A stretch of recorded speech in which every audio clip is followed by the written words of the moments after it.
Hey guys, this is an Inferno run on Resident Evil 3 Remake. Was done on the PlayStation 4, and it was the first time I actually got it, so I was really happy. There are a lot of Inferno S-rank runs without any shop items or infinite ammo out there, but to the best of my knowledge, this is the first one that's made on the PS4, and there is a huge difference between the PS4 version, the consoles in general, both PS4 and Xbox, and the PC version, which is the controller. DualShock 4 is not the best controlling device to control weapons, so, well, at least for me, the aim is much harder when you have to use the right analog stick to aim around, whereas in the PC you have the mouse, you have much more control over it. It's a bit more natural. And furthermore, you don't have external tools that are available on PC. So on PC you have a program called the Resident Evil Trainer, which allows you to see the enemy HP and the difficulty adjustment level that you have as you play the game. And that kind of helps you figure out your strategy. You know, if your DA is too high, you might take some damage. Too lower, you know how much damage you're doing to the boss at each shot. None of that is available on the PS4. So at least for me, I found it a bit more challenging. And if you're on the console and you want to do this challenge and get S rank on Inferno without any shop items, I hope this is helpful to you. There are a lot of reasons that you might want to do this run. The first being, it's not very rewarding to get S rank on Inferno just using the rocket launcher and the defense coins and the assault coins. I haven't used them, but I'm guessing that if you use those coins that recover your HP, you don't need to use healing items. If you use coins that decrease your damage, Nemesis 4, for example, the final boss, it's not a challenge anymore. And at the end of the day, Inferno is like a pretty difficult difficulty setting. Pretty cheap almost. It's a lot of stuff that kills you with one hit. Enemies are just ridiculous in the sense that a lot of them like stun lock you, and if you get combo, for example, with the sting from the any alpha, you know, the ones with the little stingy head on the zombies, and you get punched by Nemesis, you die. The Nemesis acid also, like if you get staggered before he hits you, it's instant death. So there's a bit of strategizing to do, a little bit of trial and error, which is good because when you actually do it, you feel like you've earned it, you know, whereas it probably doesn't feel as good to get an S rank on Inferno with the rocket launcher and you're like, okay, you know, I did it, but I didn't even break a sweat. This run, to me, you know, it was a struggle. Actually, I had to learn how the game works, you know, learn the enemy AI, enemy ranges, enemy locations, ammo locations, and when you actually finish it, you feel like you've learned what the game wanted you to learn, you know? You've learned how to play well and how this game works, and well, is there any better reason to play a game at the end of the day? So this part in the beginning, the apartment, is pretty straightforward, pretty frustrating as well, because every time a run doesn't go well, you have to start over, and it takes like almost 5 minutes for you to actually start playing the game.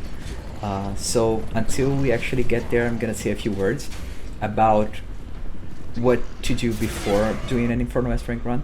So I did an Inferno run without S rank, which is also recorded, where I saved a bunch of times and I practiced smaller section of the game, like many times. And I had multiple saves spread around where I could practice those parts. You only have 5 saves to finish the game with an S rank, so they have to be very well planned. The places where I put my saves was first when I reached the sewers, right before the Nemesis chase part that you enter the yellow vent. The second one was before Nemesis 2, which was a bit lucky because I was kind of planning on using it when I started the first Carlos section on the RPD, but I decided to just like give it a go with Carlos, and I got it first time around so I could save it a little later. The first one was after the cabin part where Carlos has to defend Joe. The fourth one was before Nemesis 3, and the fifth one was before Nemesis 4.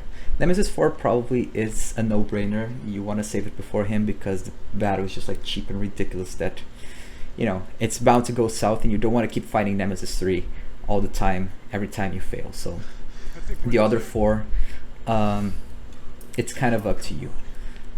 I've done this beginning part like multiple times because I decided to save only when I reach the sewers. The power station is a bit of a reset heavy point, but outside of the power station, most of the parts here are pretty consistent. You're not going to have a lot of trouble actually getting to the power station once you get the hang of things. And after the power station, when you actually have to reactivate the power and solve the train puzzle, some things might go south, like Nemesis behaves kind of randomly, but you do it a few times, you're probably fine. The most frustrating part is probably right before you reach the save point where you get to put the 3 gems and you go to the subway to try to lure Nemesis out. That part has a alpha right outside of the subway station that just, if he stings you and you don't dodge at the right time, you might get stun locked and Nemesis might punch you and you have to start all the way from the beginning.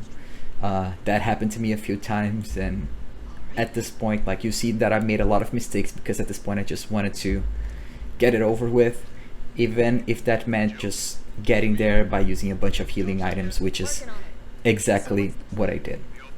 So at this point you get the hip pouch, the magnum, and 2 herbs. This hip pouch is not from the shop, it's actually given to you on the higher difficulties. And the magnum, you kind of want to save, but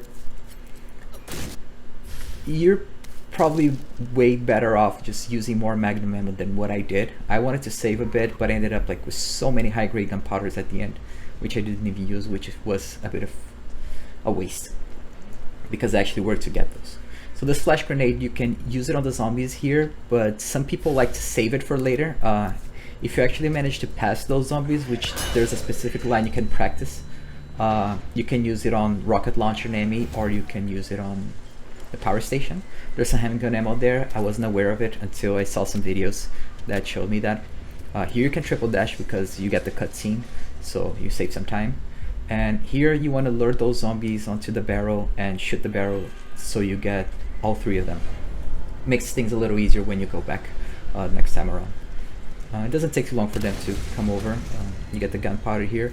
Now there's a high grade gunpowder right next to the donut entry.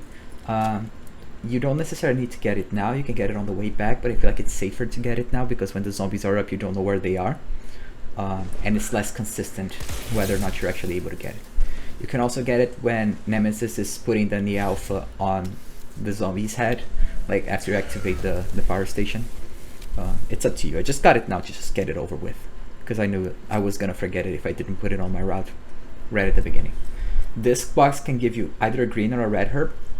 I got a green one here, it's just completely random. This zombie gets up if you don't shoot the barrel, so shoot the barrel. You get another gunpowder here. And one thing I'm doing is just like trying to pack up on handgun ammo as much as possible. I'm not gonna use all of it, but before you get other weapons it helps. And whatever handgun ammo you don't use, it's going to be useful on the final boss, because the final boss only requires you to use the handgun.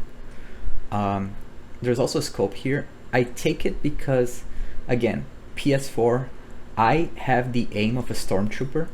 My aim is really poor, so whatever helps make it a little bit more accurate, I'll take it. You have the laser sight aim, which is pretty useful. There's another gunpowder in the drawer, and you have the memo that says the password is like the Aquacure lady, which gives you the answer to the pharmacy. Handgun ammo to the left, and there's a lady zombie right here. We already knew about her, so we just dodged. This is annoying. You can dodge past those guys, but I wanted to explore the pharmacy, so I make sure to shoot them until they're dead. Make sure you hear the splash. You hear this splash that he does, and the parasite disappears from his head. You want to make sure to have that visual and audio cue, because otherwise it means it's still alive. That guy and that lady, I try to lure them next to the barrel. If you go too fast to the barrel, the fat zombie's not going to follow you, so I gave him a few shots and waited a little bit so he does that. Then I dodge him, and then I wait for the lady to come over and just shoot the barrel and kill them both. So now the area is clean. I can safely take the herbs, take the purple box that will give you a hand grenade later. Hand grenades are pretty useful both on the Nemesis 1 and 3 fights, so you want to stock up on those, and there's some handgun ammo there. Now there's another gunpowder next to the police car near the donut entry. You don't absolutely need to take it, but I figure I'd try because, you know, more handgun ammo can be useful later. I don't know how much I would waste to actually get to the safe point. There's a hand grenade here. I was checking if I had enough space to take it, but I realized that I didn't. So we're just gonna take it on our second trip when we reactivate the power. Those zombies are gonna come off. They're gonna make it very hard for you to get the shotgun and all the other stuff, so we're just gonna get it on the way back. So don't worry about them. When we reactivate the power at the station, it's gonna be easier to take it. There's some ammo there. Again, just playing it extra safe, showing everybody like where the items are. There's a gunpowder there that I ignored. Then I took this one. Now this guy, when I hit it 7 times with the knife, if you hit it an 8th time, he's gonna get stunned and try to chase you. So I just hit it 7 times and then hit it in the head 5 times.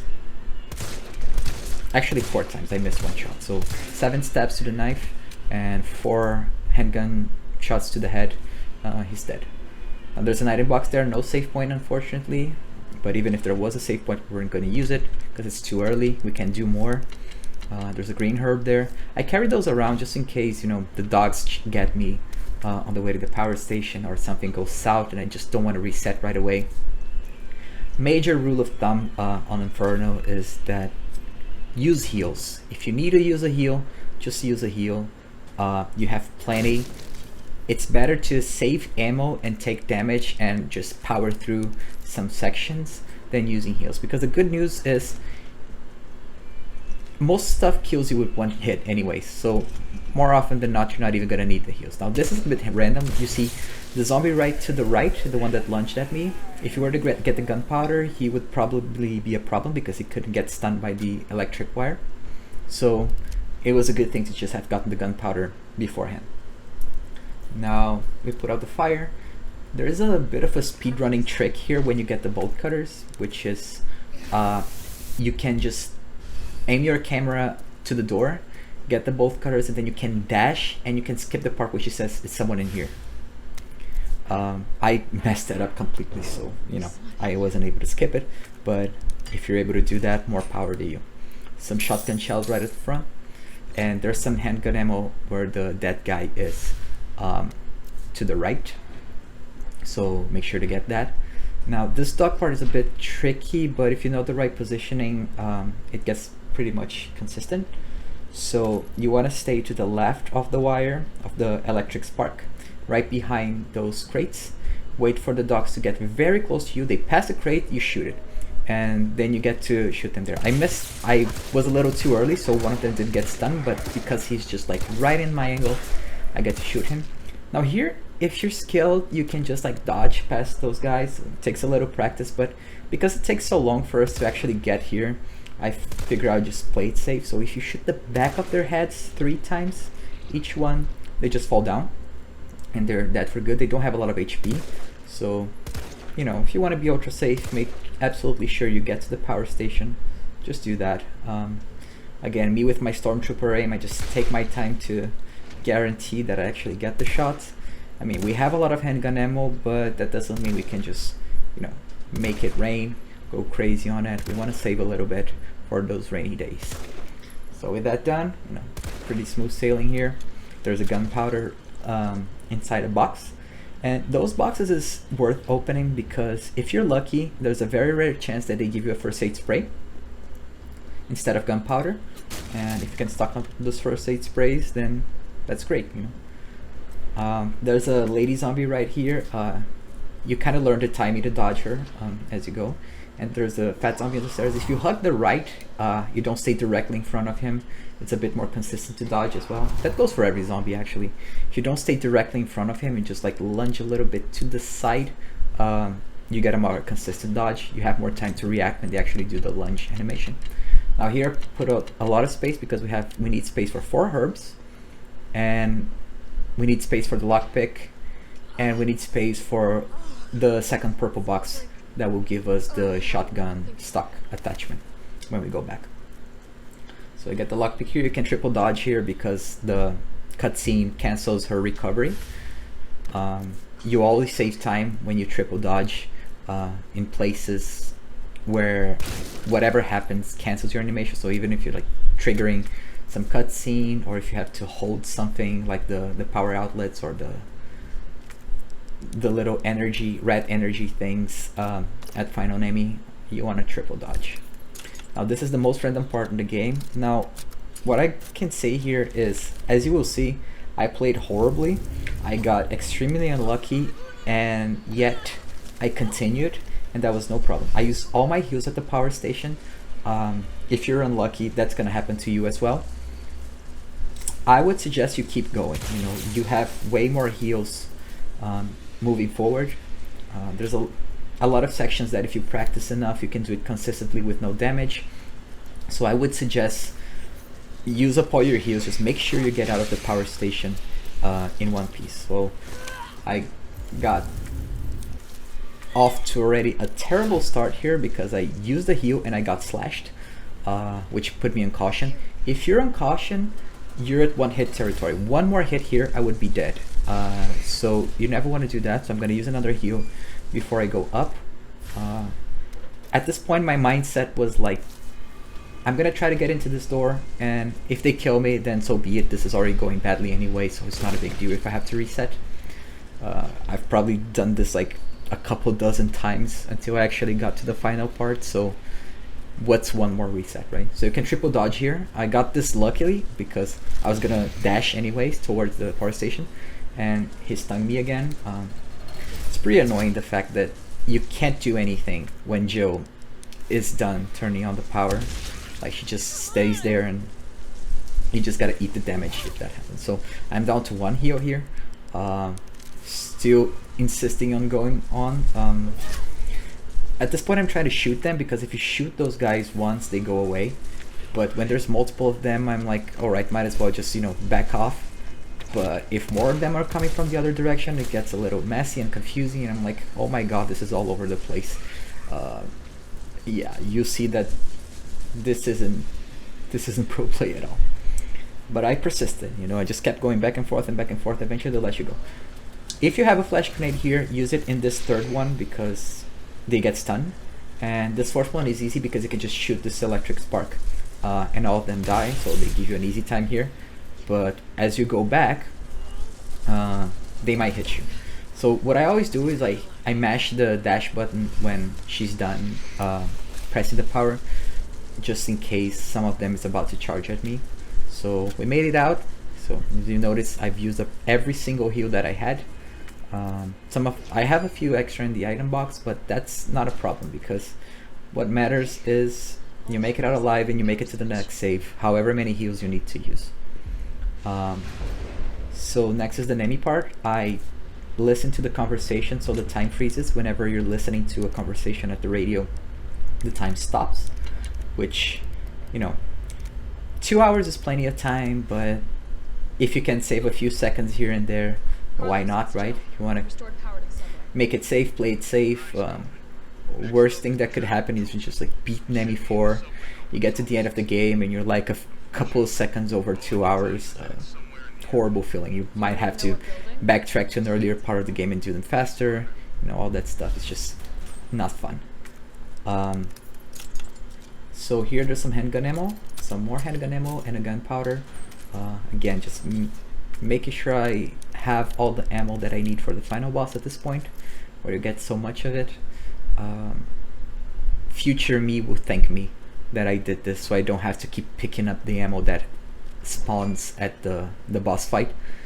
One thing, like, there's a white panel over there. You want to dash when you see it, and you want to stay to the right to that guy that I just dashed, because otherwise the other one hits you. This part takes practice. Like, knowing where to dash and when to dodge those zombies it takes some practice. Like this lady, she usually charges at you. I don't know why she didn't, so I dashed just to be safe in case she did. And this is perfectly safe right there. If I just stay at the guy's left arm and wait for nemmy to just like push him off, works 100% of the time. You don't have to perfect dodge or anything, so it's more marathon safe at this point. You don't want to have your run killed because you got punched by an enemy, so this is the most consistent thing I could find. You can also shoot him with the magnum, but you know, if you can save a bullet, then why not? Now at this point, I'm trying to calculate like how many items I was gonna get on my trips, because we're gonna go to the grocery store and use the bolt cutters there, and we're also going to the toy uncle because there's 2 magnum bullets that may be a handful. So just dodge nemmy. Sometimes he grabs you by the tentacle here. I got lucky here, he just like chilled. So when I use a lockpick here, I dash on my way in, just in case nemmy just right behind me trying to punch me or something.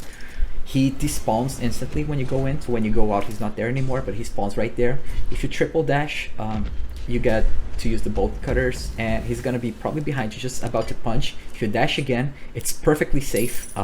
Just mash dash and he'll never hit you. I've done this dozens of times. And this is the hardest part, I guess, until you get to the first save. This is a bit inconsistent. Like, people like to look at him, so he charges at you. I like it better to just like let him either use the tentacles, which is fine, no problem, or just appear in front of me and try to block my way. If he does that, just dodge the punch and keep going. I think it's a bit safer than him just like charging at you. What I do here is just like wait in the safe room. He doesn't go in there, so I just wait a little bit until like he leaves. You know that he left when the music just stops playing, because I want to take my time to open that locker and get the grenade on the right side. So here we're just gonna chill, wait a few seconds, drop the stuff because we're gonna get more stuff on the kite rows. So there's a hand grenade here, very important, make sure to get that. And that hand grenade that we left on the way to kite rows, we're gonna get it now. Now here you're gonna see some atrocious gameplay. That was just completely stupid, terrible idea. Don't do that in your runs. I wanted to wait around for this guys to get near the barrel, and as a result, Nemesis showed up and just socked me in my back. I almost died there, like I was just mashing dash, and luckily I got past. This guy also, look at this. I dodged 2 times and he still charged at me and got me and put me in danger when I was at perfect health. This is ridiculous. So I just use my heals here. I'm like, whatever, I just want to get this over with, you know. I've played the section way better, but I died like right before I got to the save point. So at this point I'm just like auto patience, just want to do what I rehearsed and move on with the run. So this is 3, 1, 2, 3, 1, 2, 3, 4, 5. I pressed 6 by accident here, so I just went back 1, 2, 3, 4, 5, 2, 2, 3, and 2. You can take your time doing this because you actually have to hear the conversation too. Jill says, I'm super cop. So if you get this solved beforehand, you don't lose any time. Alright, so at this point, every enemy that was in this room has despawned. They're not there anymore, so you have like a clear trip to the grenade, the high-grade gunpowder, and the first aid spray that are in this room. All those items are important, so make sure you get them. This one has a fast, then the middle one has a grenade, and then the right one has a high-grade gunpowder, and then there's a shotgun on the right side. Important thing, if you get the shotgun here, there's gonna be a zombie spawning on the door, and if you don't, it reappears on Nemmy 2. So right before you fight Nemesis 2, it's gonna respawn there, and if you don't get it there, it respawns at Nest. The reason why I'm getting this now is because there's a glitch that I don't know if I did it or not, but I like to believe that I did, which is a DA reset on ME1. So there's a hand grenade that I just got there. I had realized that I forgot to take it on my way in, so I just took it on my way back. Those guys are assholes, just run past them and pray for them not to sting you. The timing's pretty strict, so just run forward. If you miss a dash, like sometimes if Jill dashes towards the door, sometimes they don't open, and I got stung before there, like on a stun lock, because she just wouldn't open the door. I hate this game's mechanics, seriously, they're very poorly implemented. So here's Nemmy. You can get the gunpowder on the right if you hadn't gotten it yet at this point, but I just wanted to stay focused. If you wait him to get really close to you, you get to electrocute the zombie as well with the parasite. And this point is a bit nerve-wracking because we're about to go to our first save. And a lot of things can go wrong here, especially right when you're about to enter. So there's a normless zombie which can grab you. Try to dodge him if you can. He didn't, Nemmy just showed up in there. The parasite can also hit you, and I was so nervous right here. I was just pressing all the buttons and I opened the map by accident, but hooray, we made it. So this is where we do our first save. The reason why we're doing our first save here is because that section with Nemesis chasing you, it's a bit inconsistent. I want to get the first aid spray, but there's a little trick to get it, like dodging right after you get it. And you know, we earned it. We've done a good chunk of the game. There's 5 save. Want to spread them kind of uniformly. At this point, it feels like, you know, it's a good place to stop. We've already gone through a lot of bullshit. You see that the gameplay was not perfect, but you know, if we made it through, you can continue. Like, I encourage people to just continue with bad gameplays, as long as you have enough ammo. And that grenade is going to be useful for anyone. Now, we didn't get the 3rd gem that is in the other place we use the bolt cutters, right next to Kite Bros, so we don't get the hip pouch. It's not necessary. It's, if you want to be marathon safe, you don't want to go to that room, because nemmy sometimes it shows up in there and just kills you instantly. So we got a head grenade and did the stock for the shotgun. That's more than enough.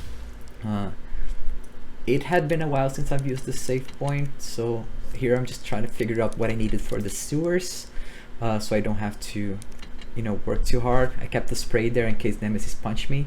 I was like, where's the typewriter again? Oh yeah, there it is.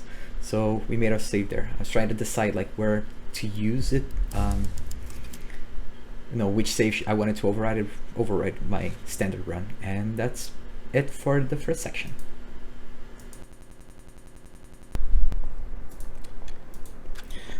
Alright, so we made it to the second section. This Nemesis chase part is a bit inconsistent, so right here what I'm doing is pick up the fast and press dodge right away. More often than not, like, this is not what usually happens. He punches you right as you get that spray. So that dash that I did there, usually it's a perfect dodge from his punch. Now you electrocute him, and here you have plenty of time to pick up this handgun ammo and prepare to shoot him in the barrel. Now you want to shoot him in the barrel because he gives you 6 shotgun shells.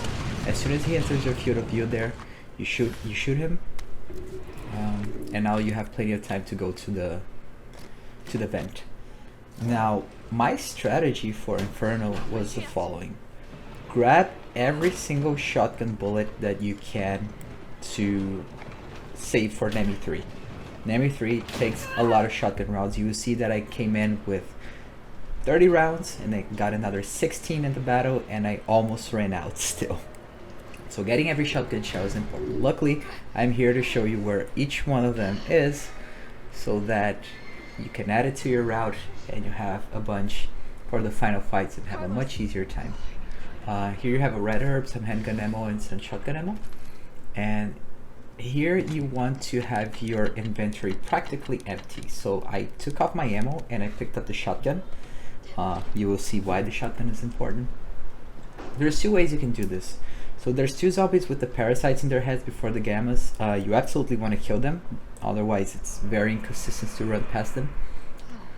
You can either shoot their heads with the magnum, 2 shots, or you can use that hand grenade that I'm about to pick up, blow them up, and then finish them off with the shotgun, which is what I did.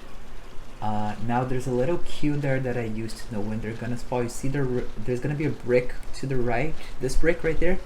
I pass it and I see them fall down. So I move back, throw a grenade, and if you're lucky, and if you throw the grenade really well, I'm not sure exactly where, but I've seen a lot of people just kill them instantly. I got lucky, the right one died, but the left one was still up. Shoot them in the head, make sure you hear the splash that tells them that they're done. Now the gammas, the way to dodge them that I use is just wait for them to just like kind of close their mouths, and you get the timing that they actually, you know, charge at you. It takes a lot of practice, but once you get the hang of it, like they open their mouth, then they kind of like retreat a little bit, and that's when they go for the fatal blow. Weirdly enough, you know, I've done this sewer section a few times, you know, getting killed at the rocket launcher nemmy. I haven't missed a single dodge from the gammas. So, you know, when I first played the RE3 on Inferno, those gammas made my life a living hell. I got swallowed by them more times than I could count. When they did their like hip thrust move, when I tried to run past them, it was also pretty hard to get the timing to dodge, but I feel like I did it so many times that I got good at it. So there's a secret passage here. There's a gunpowder there, and there's some shotgun ammo. I got the gunpowder because I wasn't sure if it's going to be a fast or not, so I figured I'd give it a shot. There's a shotgun ammo there. Make sure you get that. So now I have like 10 shotgun bullets that we're gonna save for the rainy days of Nemmy 3. Now this one you don't need to actually exactly dodge, you can just like keep triple dashing and you can run past him. If you want to be ultra safe, you know, avoid one of the dodges that might kill you, just do that. This guy, just wait for him to do that and dodge. And you can triple dash here, go to the stairs. And now comes a part where I probably do it in like in one of the slowest ways possible. If you're really fast and really skilled, you can speed this up a bit. You're just gonna have to bear with me. So there's a gamma here that you can kind of bait his behavior. Dash right here, because otherwise you'll get staggered when he comes in. So you dash before you go into the stairs. You unlock this. Be careful, because sometimes Jill likes to hug the door before she goes in. It's pretty annoying. Now if you're really fast, and you can just go back to that door and run past him. I like to play it ultra safe. He starts waiting there. If you get too close to the door, he's gonna just like shove his mouth in. It takes some time, so I just wait it out. I tried like running away from that door, just like going down the stairs to see if I could, you know, speed this up a bit, but I couldn't. Just walk here, because it's gonna come up, and as soon as he comes up, you're able to run back if you walk. Jill has like a bit of a momentum break if she's running, so it's a bit harder. Use the battery here. There's a hip pouch, some high-grade gunpowders, and an explosive A. And here, if you try to get out of here, he's gonna put his mouth in the door and kill you instantly. So you have to wait patiently until the music fades out. Now, one thing about this gamma is that he's gonna jump in front of wherever you go, so you can use that to your advantage because you want to go straight and go to the exit. Don't forget the battery here. I've done this so many times, just like forgot to take off the battery, and then I had to go back. Now just walk here, he's gonna jump, and then you run the other way. Sometimes I don't get staggered here. I'm not sure exactly like what you can do to not get staggered, but if you figure it out, you know, good for you. I just can't. I was out of patience. Like the sewers, it's pretty consistent, you know, like if you do exactly what I did, you should probably not have any problems once you learn the timing of the dodge. You can triple dash here because Joe's gonna come into the radio call. You can listen to the radio call all the way to the end of the hallway to save some time, and we're about to go to the Nemmy 1 fight. I strongly recommend having a save before the first Nemesis fight. You want to practice that a little bit because he kills you with one hit for most of the hits.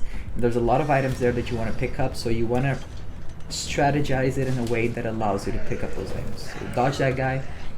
I feel like on standard in hardcore that guy's not too much of a problem, but here, like every single time, I had to dodge him. You can use weapons?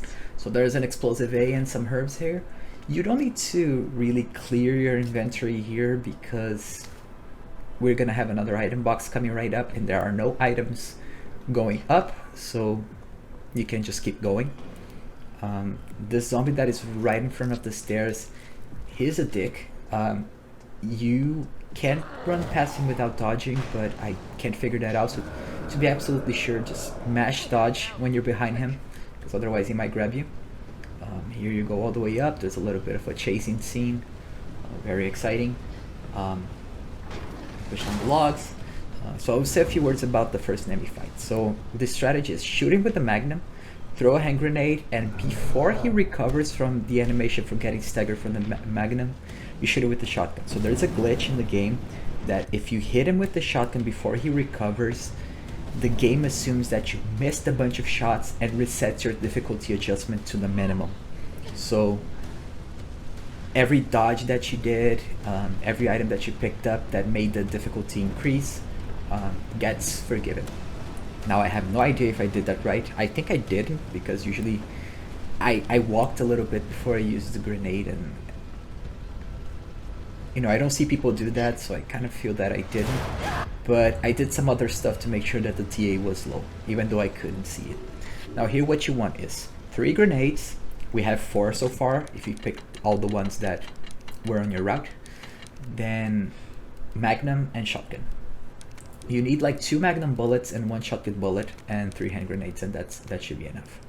Now what you want to do is make sure you pick up the explosive rounds, make sure you pick up the shotgun shells, and make sure you pick up the herb. You can do this while Nemesis is recovering from his stagger animation. I charge the shotgun here just to be extra safe, like I don't you only need one shot, but you know, if you actually miss it or something, you can play it on the safe side, and you want enough space to get all the items. So magnum shot to his chest right when you start, throw a grenade. I walked a little bit, I don't think you're supposed to do that, so just throw it right away. And here you hit him.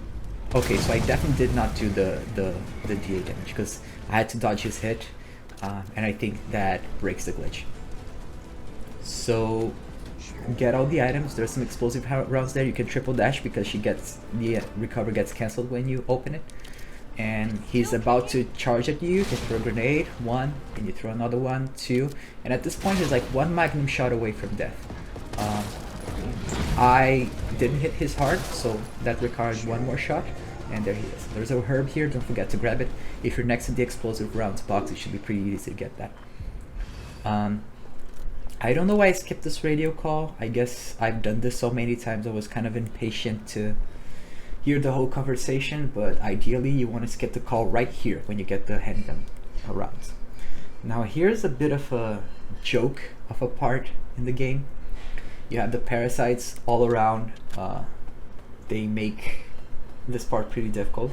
What I like to do is go all the way close to the top so this guy gets close to the explosive, but he decided not to.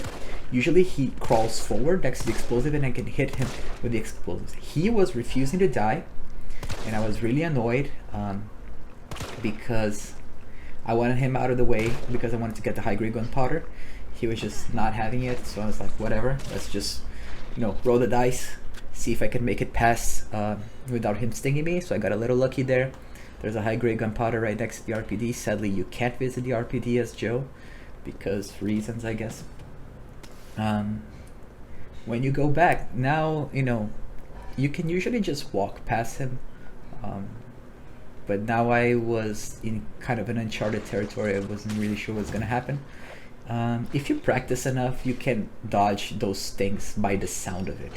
Like you hear them and then you dodge. This one I missed, I think. Yeah, so this one I did a little too early, and this one I got it. At this point I'm like, please let me in, because this is just ridiculous. Like the stinging mechanics, you know, mixed up with them charging at you, it's not even fun. It's not challenging. It's not something that you can learn and do it consistently. I'm not really a huge fan of the enemy design in this game. Like, the classic is infinitely better. Now, just like on the last save, you're gonna see some atrocious gameplay here. There's a police officer guy with a parasite on their head right when you go into the house. I consistently dodged him every single time I did this portion, both practicing and in the times where I actually failed the rocket launcher part. Every single time I dodge him because you can go by the sound cue. For whatever reason, I don't know. I was spacing out, I wasn't focused, I don't know what happened here, but you're about to cringe with me. As I watch this again and do this comment, here, you're supposed to have gotten past him, and then like it just keeps stinging you. So basically the healing item that I had that I was saving for Nemmy for the rocket launcher chase, I just had to use it here. Now this guy, shoot him in the leg so he falls down. He also wasn't having any. Usually like just one shot is enough to, you know, make him fall down and you can get past and get the explosive rounds, but we actually had to use 2. Sometimes just randomly enemies decide to ignore the stun. It's one of the most frustrating things in this game that sometimes you do exactly what you've practiced and just randomly the enemy decides not to get stunned or not to behave as you practice. It's not fair. It doesn't encourage hard work. So here, look down, and what I do here is, if you look down, he's gonna try to hit you with the rocket launcher. Just like walk sideways so he hits the enemies right in front of me. Here I just kind of winged it. I'm not sure what was happening here, but usually I just let him hit it with the rocket launcher. One thing, like if you're moving sideways, Jill stops running when you stop. So if you're waiting for him to aim at like with the red rocket launcher, make sure you're mashing the toggle run button on your controller, because otherwise you're just gonna walk and not dodge the rocket launcher. This was a bit of a mess. I apologize, but hey, it works. At this point, I'm like, this was atrocious. I hope the giant head kills me, or, you know, I'm not actually able to make it to Carlos. And I was also thinking, you know, since this run is so bad, I might as well just give it a go at Carlos, see what happens, because I had practiced Carlos a little bit. But yeah, it kind of worked out because I managed to make a save a little bit farther than what I wanted, or what I had planned. But on the other way around, the recorded video is just very cringy. So here, turn 180 right away, stair skate to go a little faster. If you practice this enough, there should be no problem. It's just as difficult on Inferno as it is on Standard, so it should be fine. Now here, Nemesis usually tries to go with the rocket launcher, but he decided to just chase me and punch me, which I was not prepared for. So here I got sucked again, and I'm in danger. But I've decided here that I wasn't gonna heal. And the reason why I wasn't gonna heal is because we're about to get to Carlos, and once we get control of Jill again after Carlos, we're fine. So there's absolutely no point in using a healing item here. So if you're here on danger, just don't heal and just make through the whole auto scroller, just keep dashing, and you know, you get to save a healing item. And you know, got some DA decrease there. Every time you take damage, the game's difficulty decreases up to a certain minimum. So I guess this might have worked out. Made the Carlos section a bit easier. So there's not much you can do here, just watch the conversation. Now, a few things about Carlos. Brad is annoying. You might want to not use any ammo on him. I did because I'm not even sure why. I knew better than that. You're also gonna see me just walking around the entrance of RPD. The thing is, this was not supposed to be the place where I saved. I was like, this is going badly, so I'm gonna practice Carlos, and if I die, you know, it's not a problem because this part was pretty bad.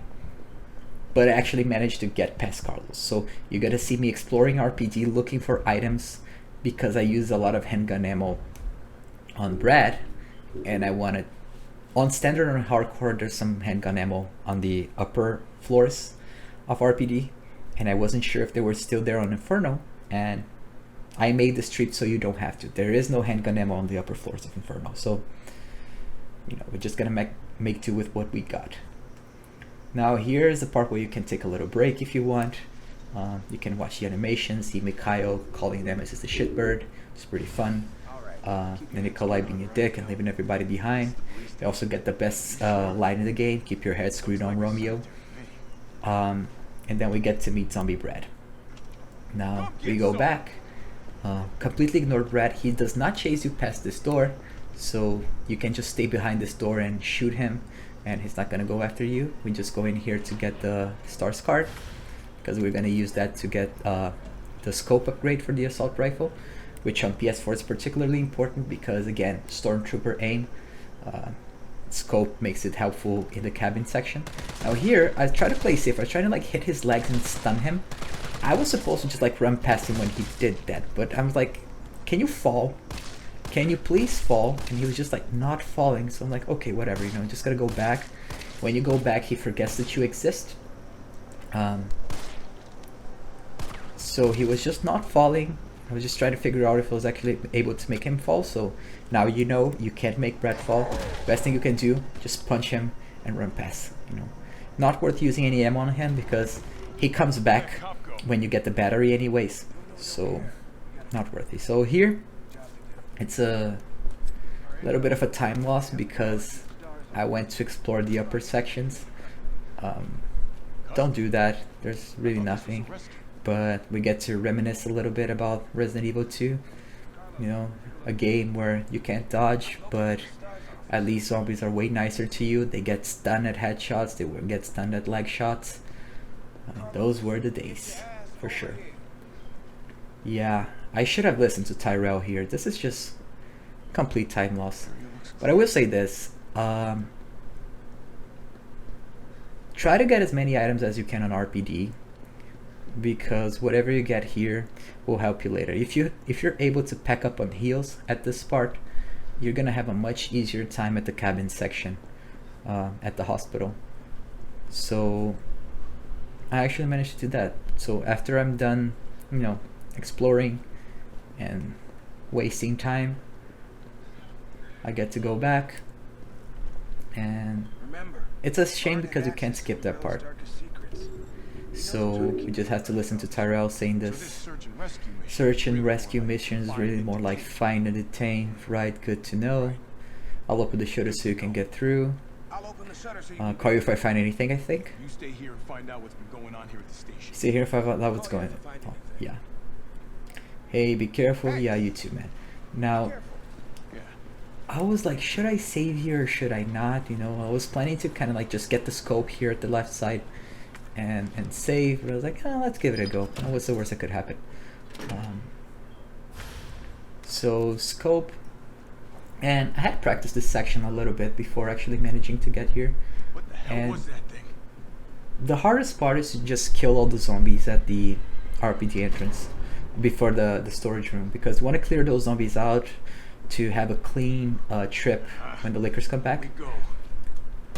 The biggest secret here is just shoot their legs, you know, like make all of them fall to their knees and crawl. Like this guy, you could just headbutt him. You can run past him. This is because the system like works all the time in any difficulty.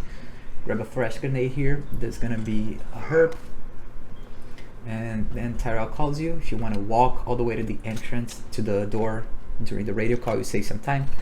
Now here, what I do is just aim at the lady cop zombie. I'm gonna call her Eleanor and make her fall. Make that guy fall too if you have enough ammo. I probably missed a bunch of shots here. Go all the way to the back, aim down, like aim at their legs here. You want to aim at their legs because they are way slower, and you have a much clearer aim at their heads, and you can actually get to use the handgun to finish them off. So just putting everybody to their legs. It's kind of like the strategy that you use in the Forgotten Soldier minigame with Hug on Resident Evil 2. Make everybody crawl to get past them with a machine gun. Now, even when they're dead, you want to give them a few extra shots to make sure they're actually dead. Like this guy, for example, he was going to hit me with the leg, in the leg if I didn't. You're going to see that I do get hit in the leg from Eleanor, because I wasn't sure if she was dead or not. I just ran past her.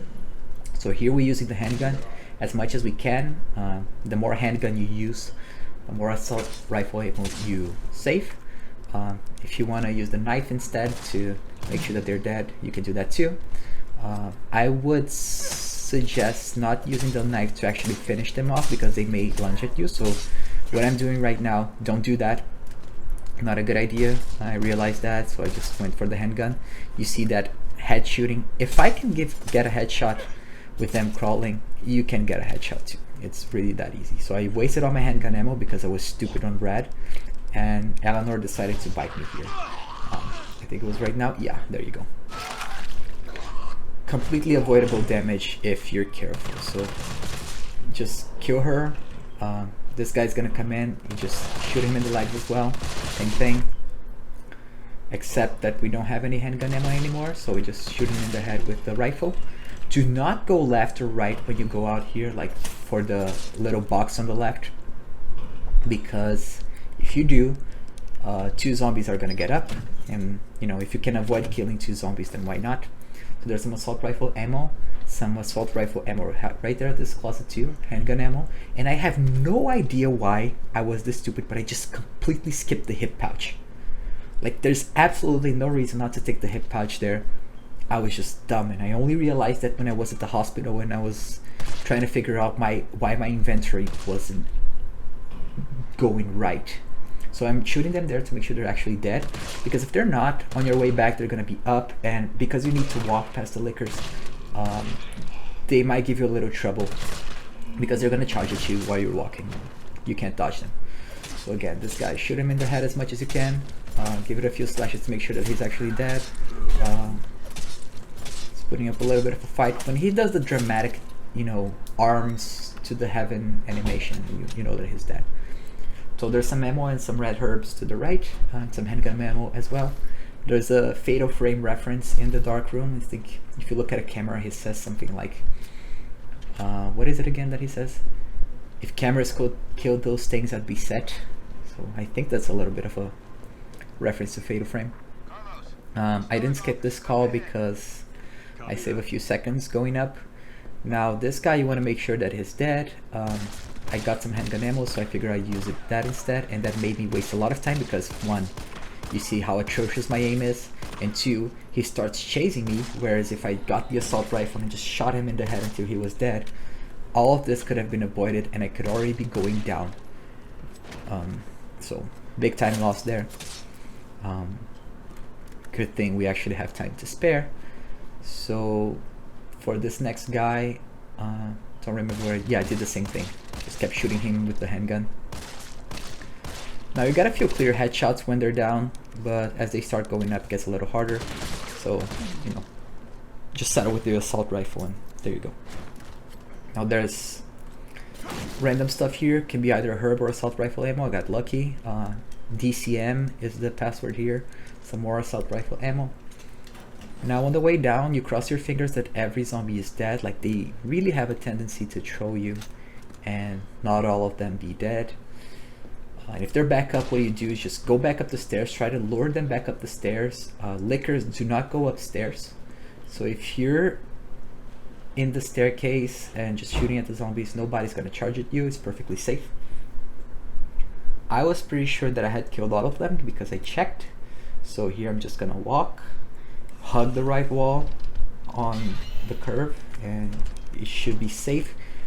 If you touch the licker, he gets aggressive and charges at you, but he screams beforehand, so you kind of know. So here's 104, 106, and 109, and there is a zombie that as soon as you get the battery, he's gonna wake up. I just kill him to be extra safe because I'm gonna try to lure Brad inside because I want to walk on the way out, and I want Brad to be as far as possible when I do that.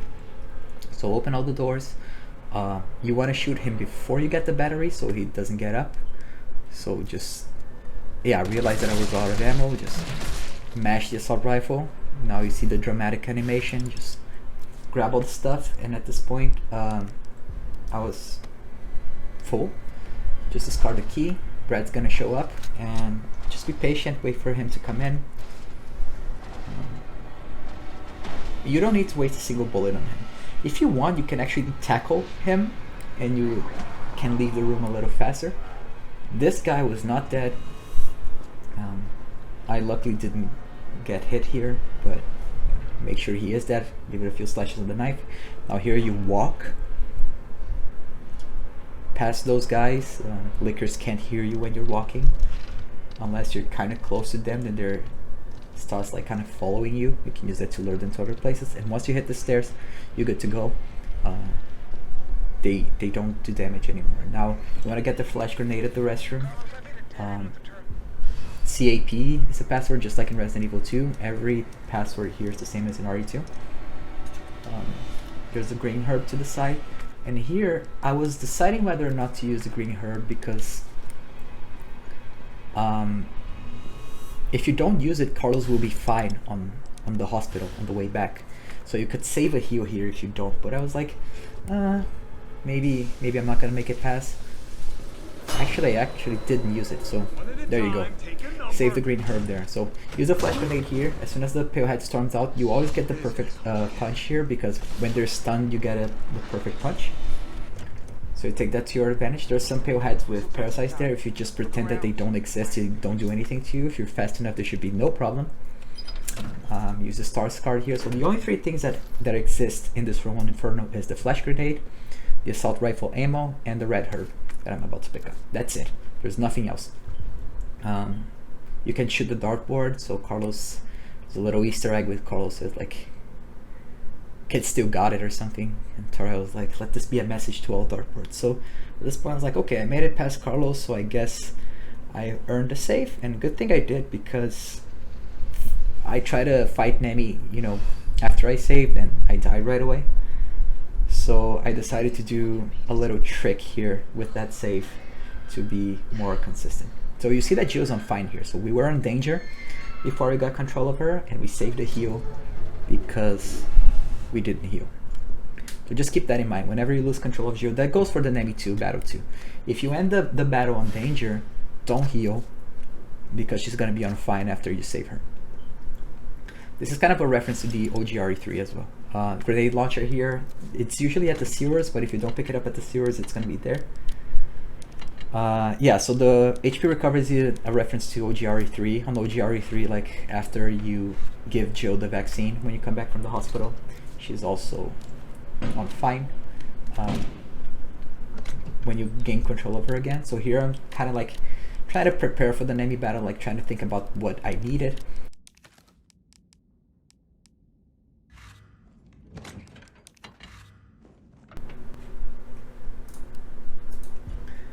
Alright, so what you're gonna see me doing here is just throwing myself to the zombies. And here's why I did this. Nemesis 2 has a lot of HP. And the way this game works is the difficulty adjustment mechanics. If you play very poorly, the game becomes easier for you. If you take damage, if you miss shots, or if you die, especially if you die, the game's difficulty decreases, and that increases the amount of damage that you can do on bosses. So I have no idea what my DA was like in here. I'm imagining it was somewhat high because I got a lot of items, even though I did take a lot of damage as well. I did a lot of perfect dodges, and perfect dodges increase your DA by a lot. So what I wanted to do was to just decrease the DA so I could do more damage than Nemmy 2. Nemmy 2 has a lot of HP. It becomes quite annoying when you're trying to, you know, actually beat him, and I still had the whole hospital section to do after that. So I was like, well, it's worth maybe making this battle a little easier, a little more consistent, just so I get to play the rest of the section. Now, before I did this, I had a save at the beginning of the hospital, and I was trying to do the whole hospital before and after the cabin in one go. But one thing that I did here that I didn't have on my save was 2 hand grenades with Carlos, which I'll explain later. This battle is extremely boring. It's long. It's not exciting. Nemesis doesn't have a lot of moves. They're not very hard to dodge. It's just pretty much time consuming. It's just needless time consuming. So here I'm doing the trick of using the shotgun part to restore the ammo. So I shoot it 4 times and then I combine it, which gives me 6 bullets, and I don't have to reload. So I can shoot it another 6 times. If you want to use your heal here, it's fine. You have other heals like across the scenario. If he's almost dead, you might just want to do the final danger because she recovers her HP. But basically what you want to do is hit him until he starts roaring. I think it's about this part, or maybe it was too early. Yeah, so he roars there. When he roars, you go to that red building right there and you shoot a mine. And you get the shotgun shells, and you gotta make sure that you switch back to the flame rounds and that you get all the shotgun shells that are around. So you have enough shells to do the whole battle. Patience, he comes down, shoot a flame round. So always just shoot flame round and shoot shotgun shells. Just rinse and repeat. That's what you just need to keep doing. I was kind of dumb there, like missed a shot, just decided to heal because I wanted to play the rest of the game. Dodged again, reload shotgun shells. Just make sure you keep a safe distance when you're reloading, because whenever you're reloading you can't dodge. So if he decides to slash you while you're reloading, it's just a free hit. So if you're far away or if you're behind his back, it's safe.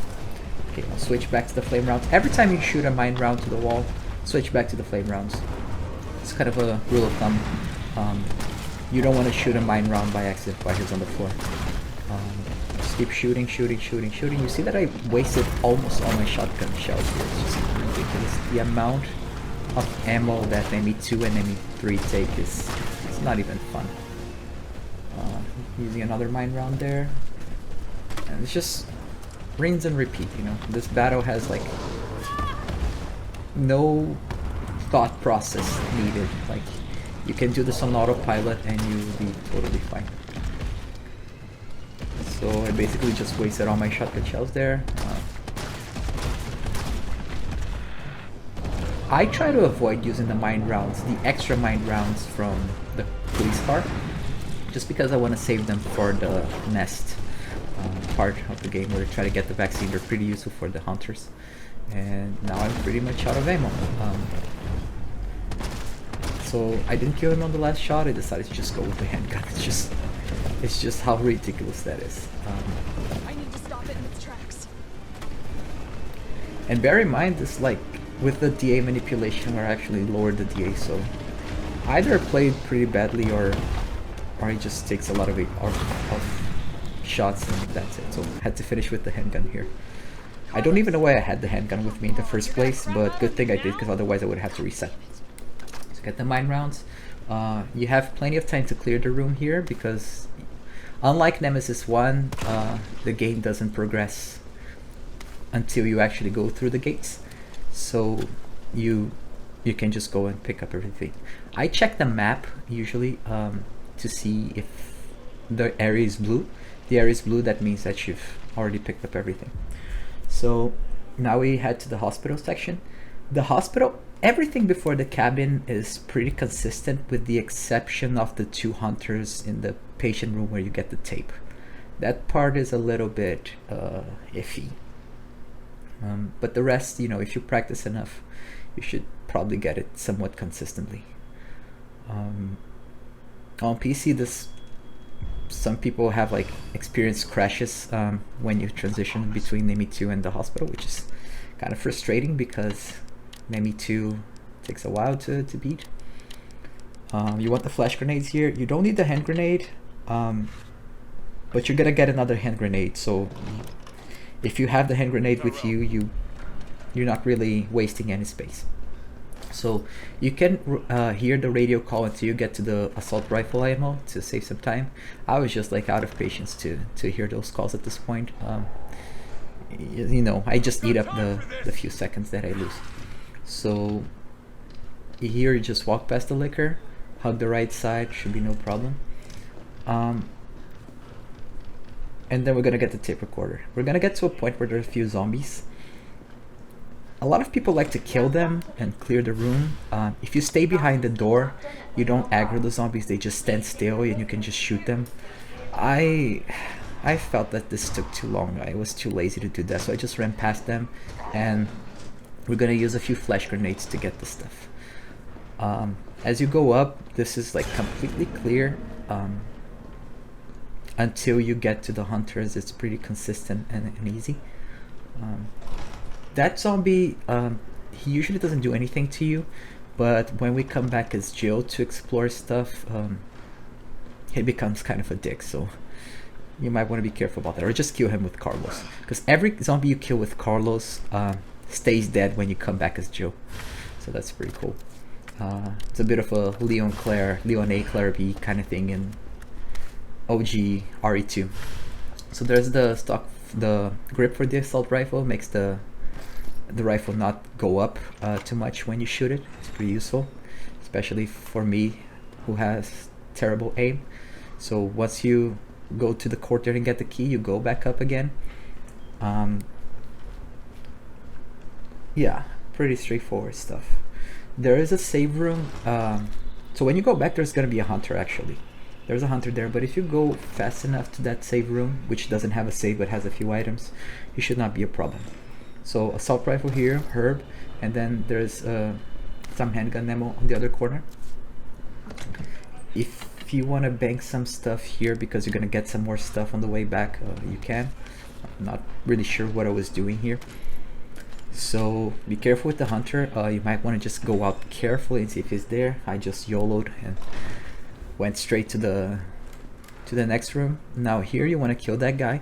You don't actually have to kill him. You can punch him on the way back if you want to save some ammo, but again, we're being marathon safe. Like, unlike non-S rank runs where you can save everywhere, I'm using like a bit of like safer, more time consuming strategies which are more consistent. So just get rid of him, because when you go back you can just walk straight.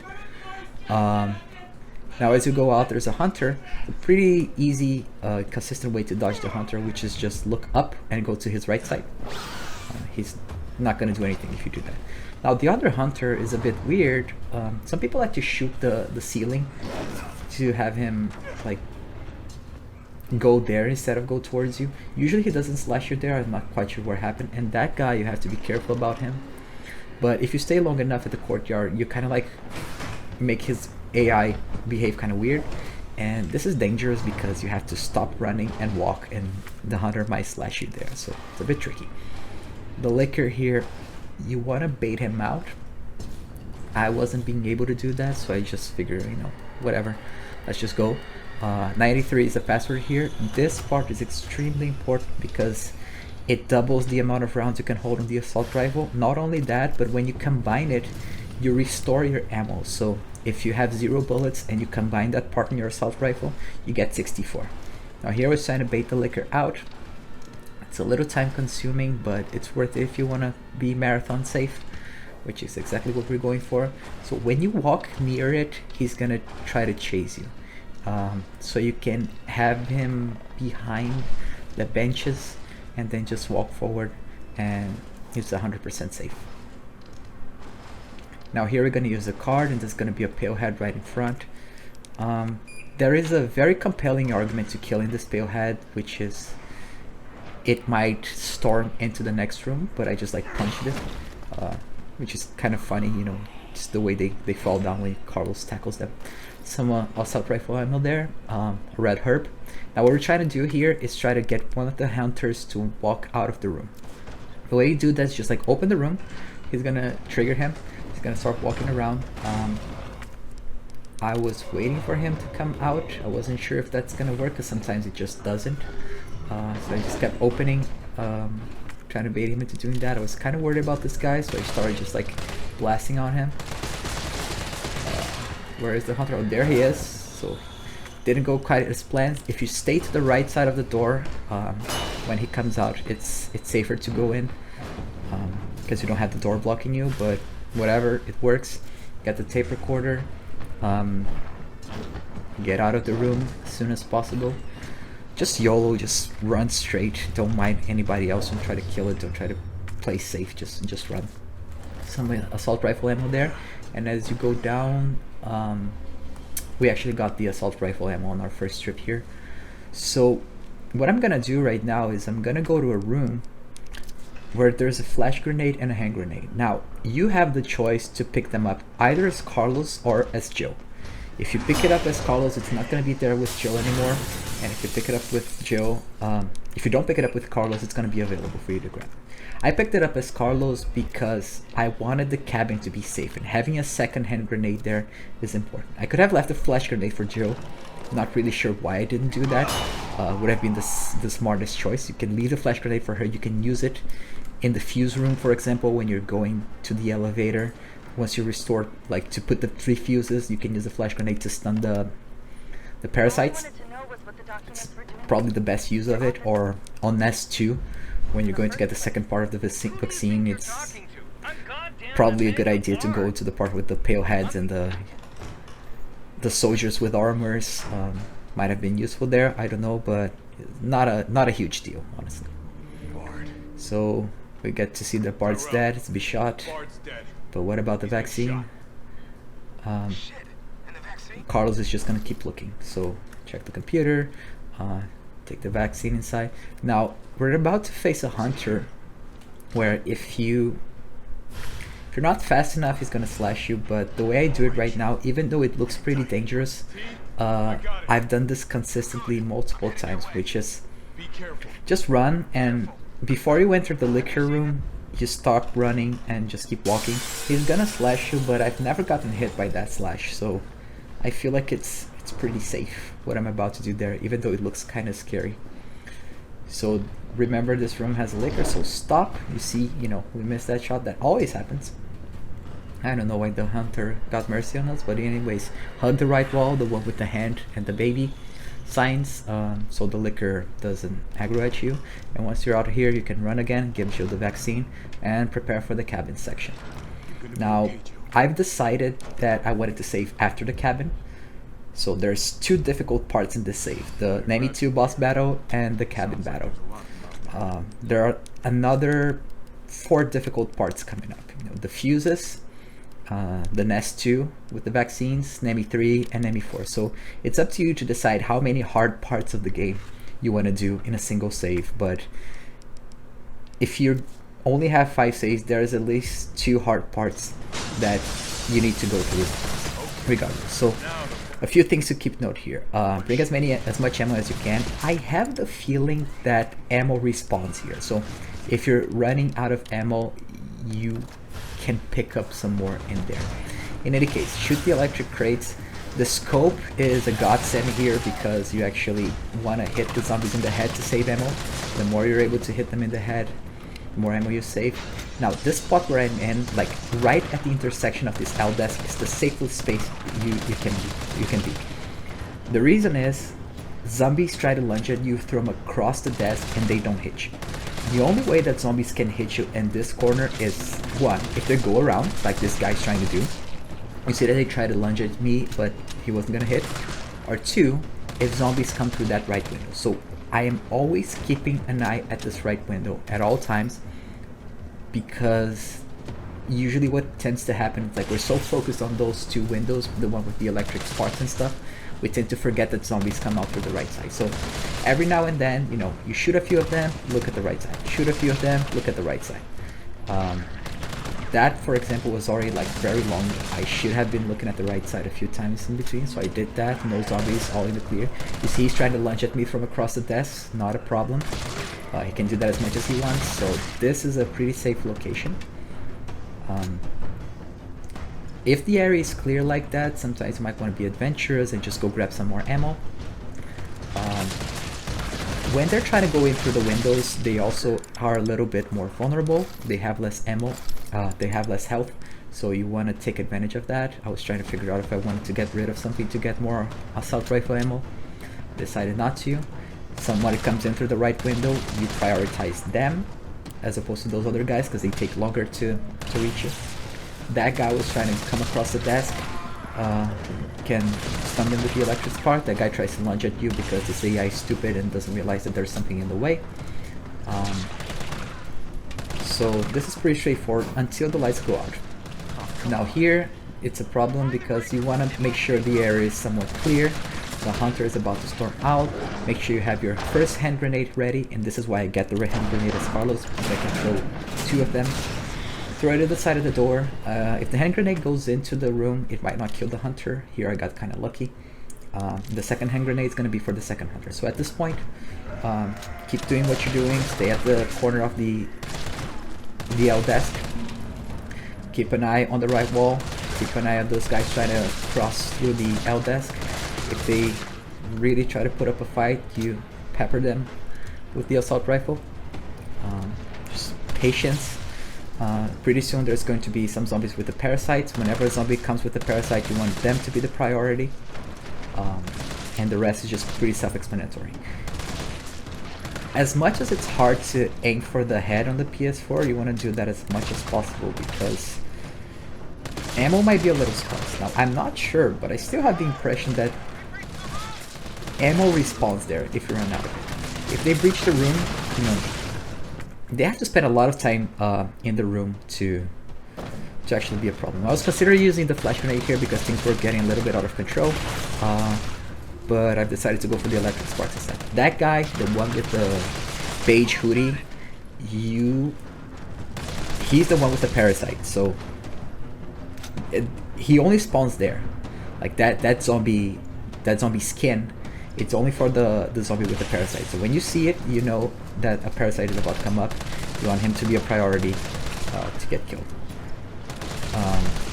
When the crates reach halfway through, you know, the shutters that are going down, they reach about halfway through. It's when the hunter comes in, so be prepared for that.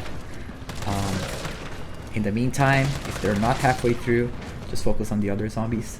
When Terrelsa's almost got it, it's kind of relieving because you know that you're doing well.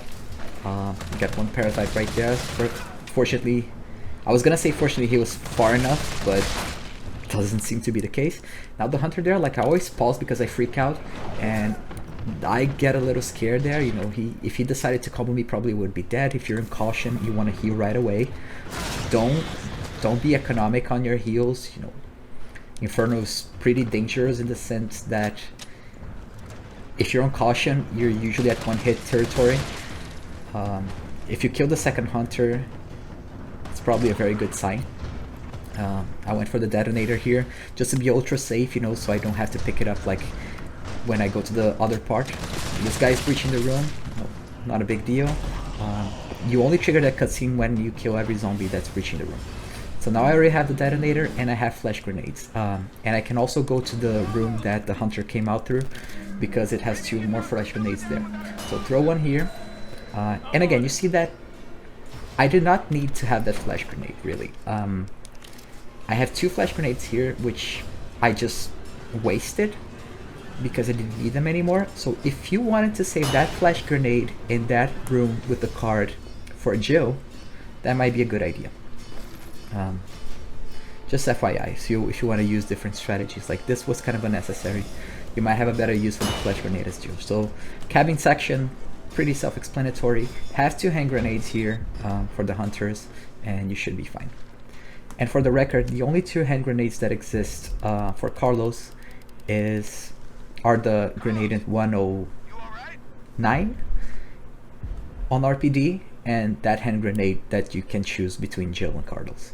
Jill has more hand grenades, so for example, if you don't want to use 2 hand grenades on Nemesis, or if you want to shoot the parasites on the sewers with the Magnum, you can save a second hand grenade, which can be very useful for Nemmy 3. I did not know that. So I saved 1 hand grenade here for Nemmy 3.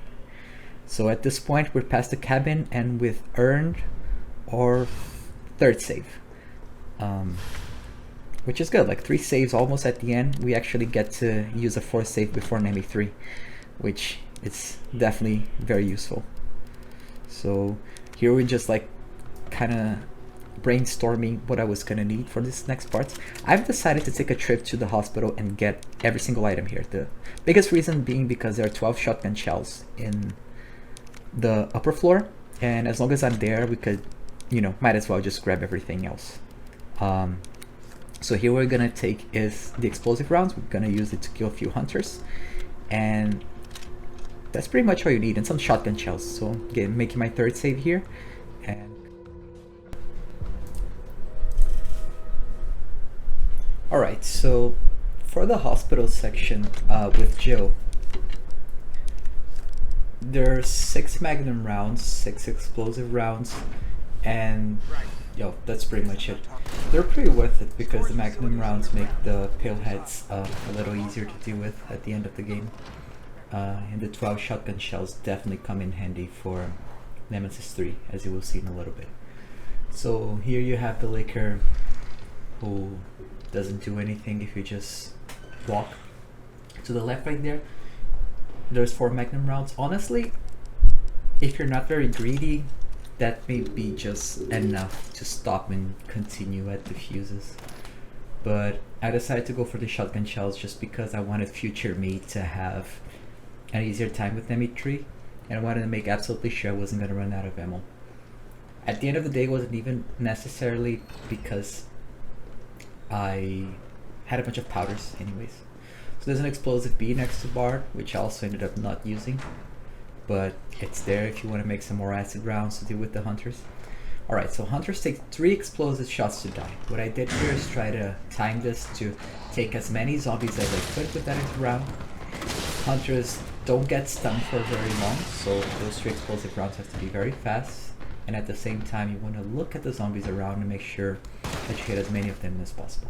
I was looking around too to see if everyone was dead, because there were a few times where I tried this and there's a zombie alive. So, you know, sometimes it might not be worth it. Combine those herbs to have that space. We're going to use those explosive rounds to kill everybody else. So there's a crate to the right.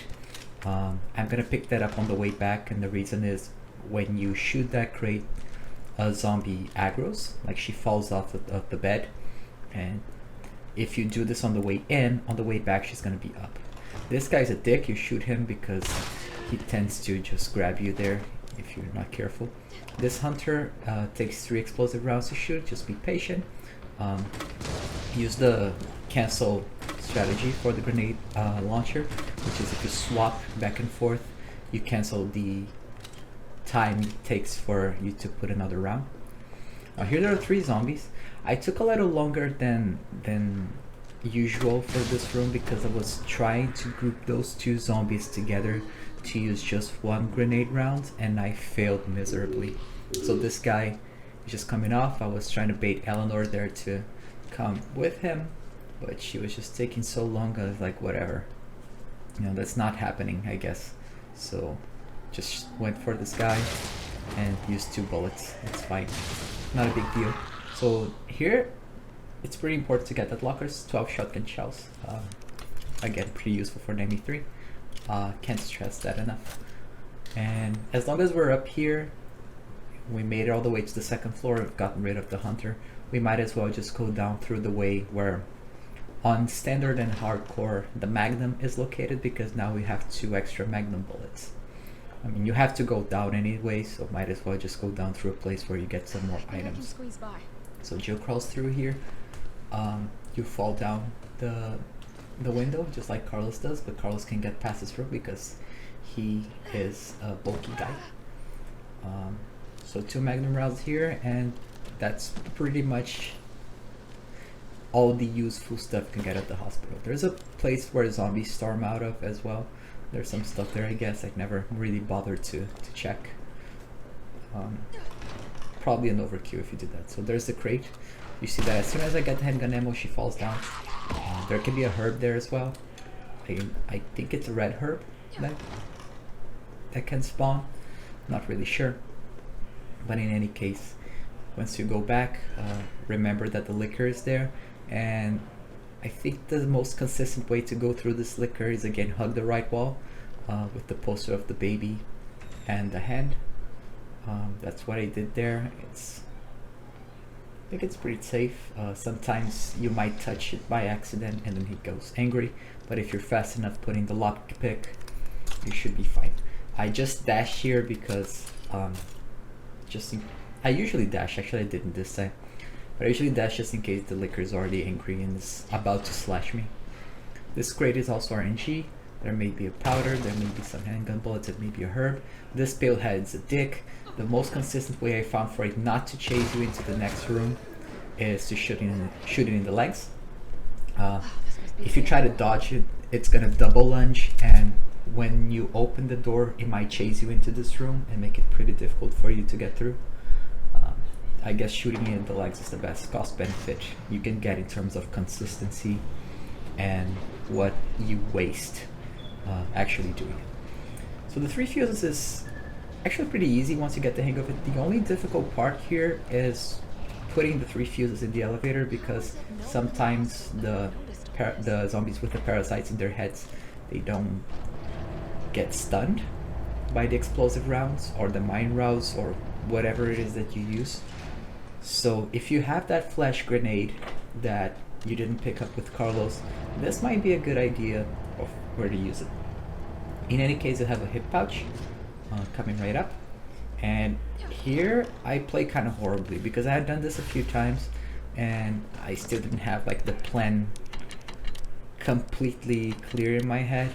So now I'm realizing that I didn't pick up the burst handgun, which it would have been better to use than the regular handgun.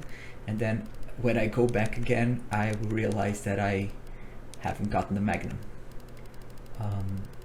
I'm not even sure what I'm looking. Oh yeah, the explosive rounds. We're gonna use some explosive rounds to stun some enemies.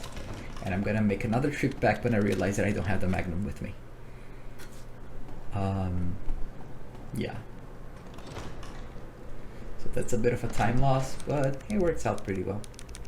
So we're gonna use the magnum to shoot the pale head in the head. That pale head right there, the one that's hanging, which I'm about to shoot, it falls down if you don't shoot it, and it may make your life a little more difficult when you're coming back.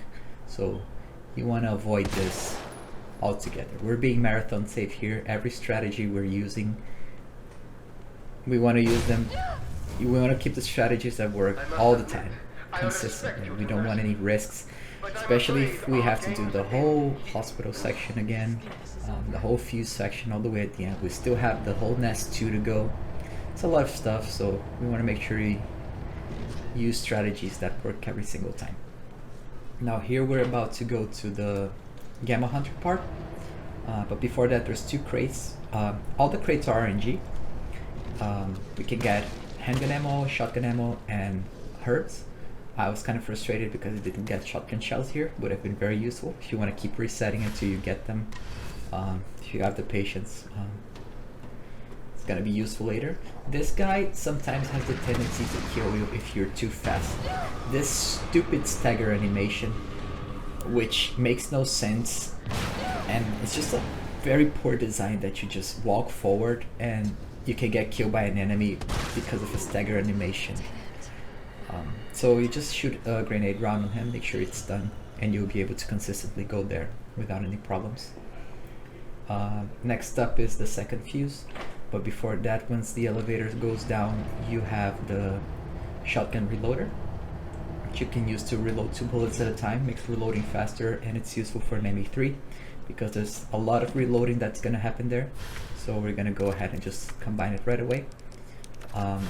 And when we go up, we're gonna get the second fuse. So the second fuse is you can walk by triple dashing every time because Jill gets staggered from the explosions and it cancels the dash animation. Same thing for the switch prompts for those elevators. Now there's some high-grade gunpowder there to the left where I'm looking at. If you want to stock up on high-grade gunpowder to make some more magnum ammo, good idea to just have that with you. Once you go down, you triple dash and she's gonna get staggered. In Inferno, there are no enemies here. I'm not sure what they were going for here, but in any case, don't dash when you get the fuse, and then you dash on the way back, so she gets staggered again. Use your camera to look at the stairs and triple dash there, and it's 100% safe. Cameras never get you. Now this next part is one of my least favorites because it's kind of inconsistent depending on where you throw the explosive round, like how you handle that room. It might go south somewhat easily and you might start from scratch. I got kind of lucky there. So I aimed an explosive round right at the intersection of the 3. The 2 zombies die and I staggered the pale head. You can run past the pale head if you want. I just wanted to make 100% sure that I would be able to get past, that it's not going to meet me on the way back, and I wanted to get the shotgun shells. There was one time where I actually shot it with the magnum and it was still alive, so I gave it a little smack with the handgun there to make sure it was actually dead. So I was deciding whether or not to get this gunpowder, and I was checking like what I could combine or discard from my menu in order to accommodate it. I was trying to reload there and discard a shotgun shell, but I felt bad for it, so I decided to just make more shotgun shells, which was a good idea. But I forgot to combine them, so I had to combine them before I got the fuse. And now this hunter, he never does anything. Like, he always jumps like past you over the crate, so it's definitely not a problem. Now, because everybody's dead in that room, it's a easy pass. And once you go back to the fuse room, the pale head's also dead, so that's not a problem. The only thing that could happen here is those parasites might stun lock you and kill you, which has happened to me a few times. So I hit an explosive round there. It was lucky. Sometimes if you hit the explosives a little bit too far to the left or to the right, sometimes not of them that get staggered, and if at least one of them doesn't get staggered, they're gonna start comboing you with the sting. It's just ridiculous and annoying. So that was kind of lucky. There's the barrel for the magnum. The legend goes that it actually increases the damage you get from it, so you know, might as well just pick it up. We're gonna be using the lightning hawk a little bit in the next 2 part, especially for the pale heads. We want to clear the way with it because the truth is the shotgun is more useful for an ME3 than the magnum. So if that is the case, we might as well just use the ammo that we've worked so hard to collect across the game to have an easy time at the vaccine section. It's not gonna be like a free pass, but hey, we're gonna do our best. Here there's actually a skip for this part. If you reach the end, you can use a grenade round or an explosive round, a mine round or flame round, and like shoot yourself in the foot, and Joe is gonna get pushed past this part and trigger the animation. But because we want to save ammo and because I don't know how to do this glitch, I didn't. Alright, so on the way up there's gonna be a pale head, and there's also gonna be a crate upstairs with the zombie. That zombie is gonna be important later. You're gonna see why. But this palehead, you want to make sure it's dead. I am terrible at headshots. Paleheads die instantly. When you head shoot them with a magnum, you don't need to use another shotgun shell. But because I'm horrible at it, I figured I would just go for the body shot. It's less risky than missing a magnum headshot. So I went for that.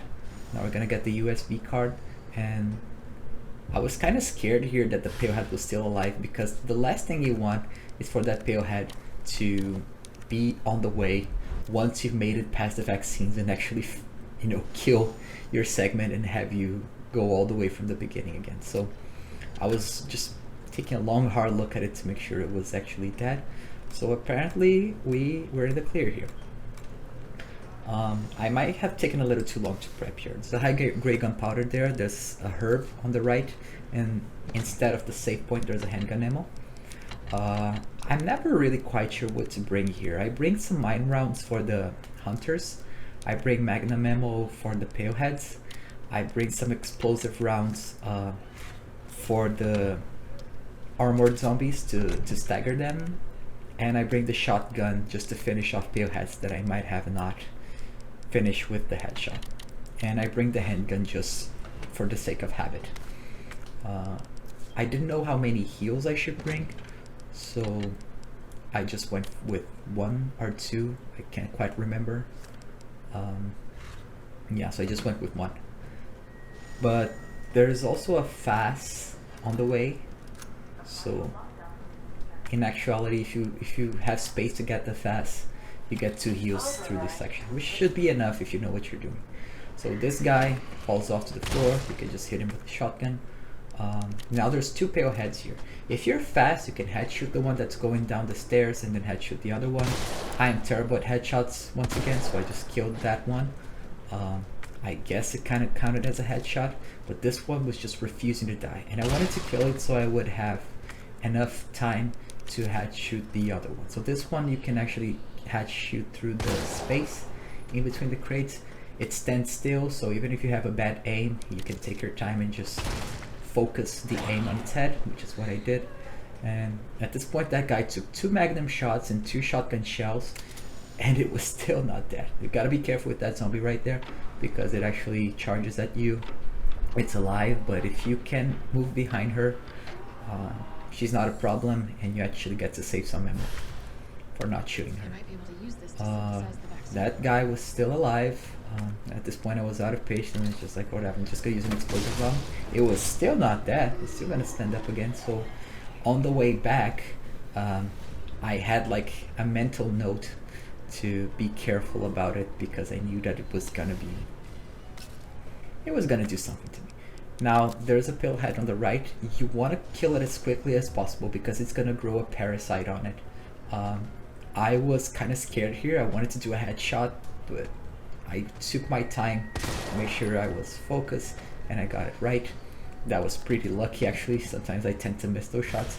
Now here I was out of space, so I was trying to figure out what I could discard, and then I realized that I had 3 magnum bullets and 4 magnum bullets in the clip, so I had space for that if I reloaded. And then I discarded the shotgun shells to make space for the other explosive B.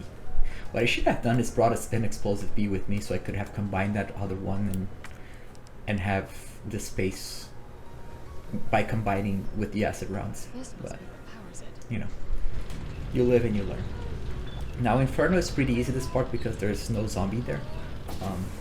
On standard and hardcore there's a zombie that makes you have to rush a little bit with pushing the energy thing. I forgot that you actually had to put your hand there to turn it on for whatever reason. So the A explosives here, they're pretty useful because you get to make some explosive rounds. And then I combined this with the explosive rounds that I already had, which made room for 1 more space, which I used to get the fast. And good thing I did, because I needed all my heals on the way back. So now we're going to enter probably my least favorite part of the game, the meme room, where you have 2 paleheads and 2 zombies with parasites and armors. So 2 ways you can do this. One is just stand at the beginning of the room, just bait them out and stand where Joe is right there right now, like before going through the hallway, and shoot them with the handgun from far away in the head. You can kill them like that. Or me, I was just kind of like running out of patience, and I wasn't sure I really wanted to use the handgun ammo that I had because I could use it for nemmy. Those guys tend to completely ignore the stagger that they were supposed to get from the explosive rounds. Again, this game is very poorly implemented, so it's kind of ridiculous. So you get the B explosives here, and I didn't realize that the pale had actually gone out, so as I turn around, bam, you get bit. Not a big deal, you know we're in danger, but we still can make it through. Use one heal there. Get the second part of the vaccine. Now this is a good spot because everybody's, you know, clumped together outside. You just blast one explosive round and run through.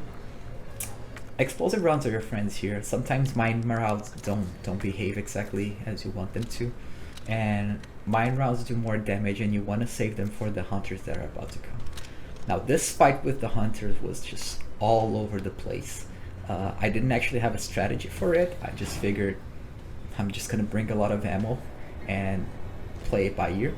I try to use the speedrun strat here where I would plant some mines and kill the first 2 very quickly before the other ones would come in.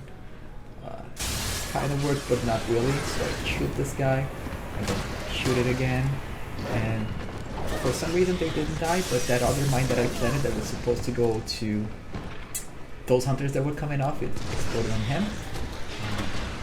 Just keep throwing mine rounds. So I was out of ammo there. I thought, for a second I thought that I was actually out of mine rounds, so I was like, what do I do now? I guess I'm just gonna try to get the shotgun and blast them. But then I realized it was a terrible idea, so just like back to the grenade launcher. Maybe I can try to put the acid rounds if I have enough distance. But then I pressed L1 and it just went to the mine rounds again. But it worked, so hooray, we're out of here. And because we killed the pale head, this is a safe trip back. Sometimes if you don't kill that pale head on the way in, it's gonna be there with a parasite on its head, stinging you all the way from the distance. It's just really annoying. And now I kept telling myself, don't forget about the pale head that's not dead yet. I put in one explosive round there in case it wanted to charge at me or something. I was checking if there was a herb there because there's a herb there on standard. And I staggered it and I was like, hooray, already celebrating, happy that there were no memes, no jokes, everything went pretty well. I was already thinking about what I was gonna bring to nemmy 3, and then this bullshit happens. This zombie is on the hallway of the side. It's not supposed to come up unless you get close to it, but I figured if I didn't touch her, she would not be a problem, but she decided to get up for whatever reason, so, you know, cool game. Here you combine the vaccines. The password here is made high, pretty easy. You have to wait a little bit to actually tell you that it was success. Get the vaccine and we're gonna prepare for nemmy 3.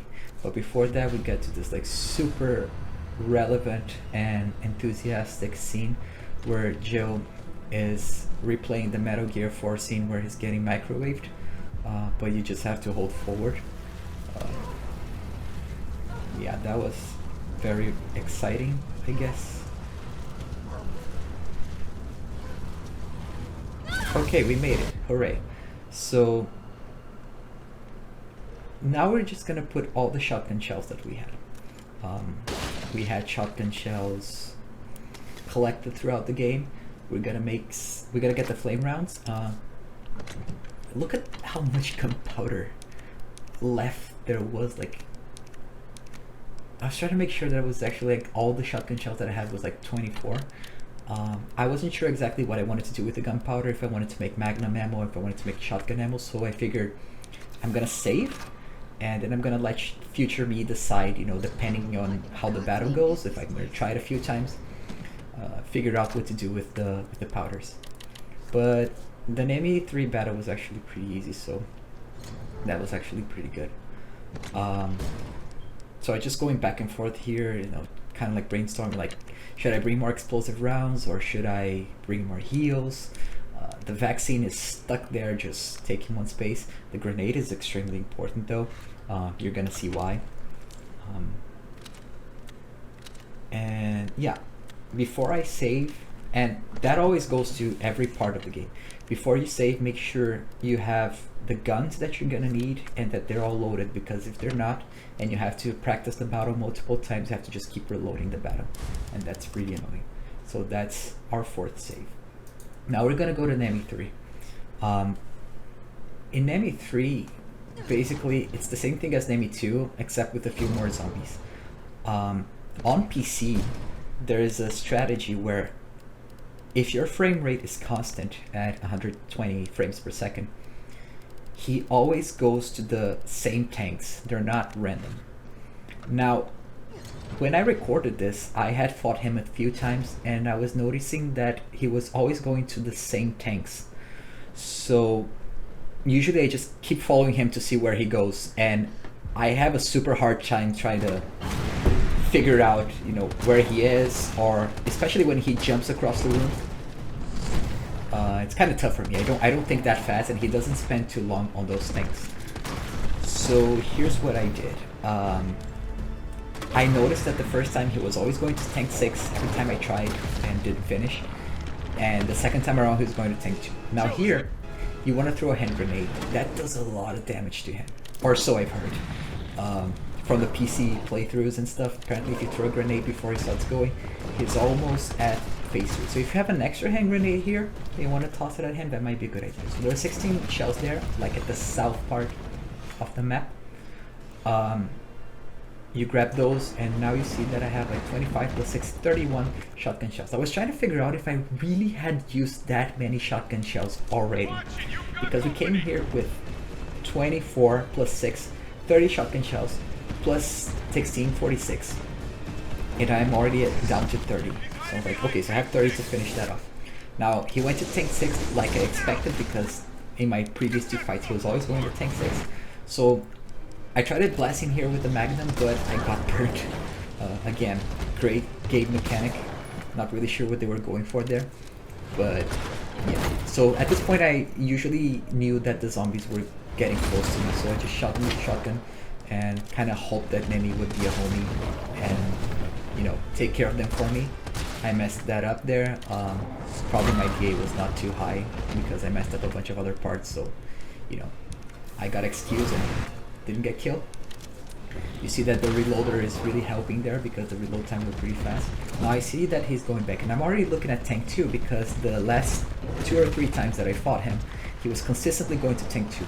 Usually I do not have the mental speed to figure out where he goes, but at this point Carl is going to hit him with the crane, but you can keep doing damage.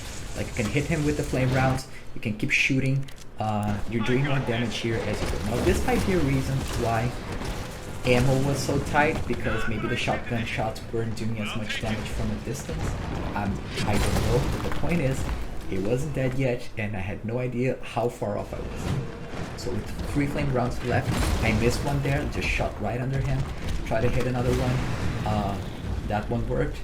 I wasn't sure if I had taken damage there, so I was looking for a heal, but I saw that I was on green fine, not green yellow fine, so I didn't take any damage from it apparently.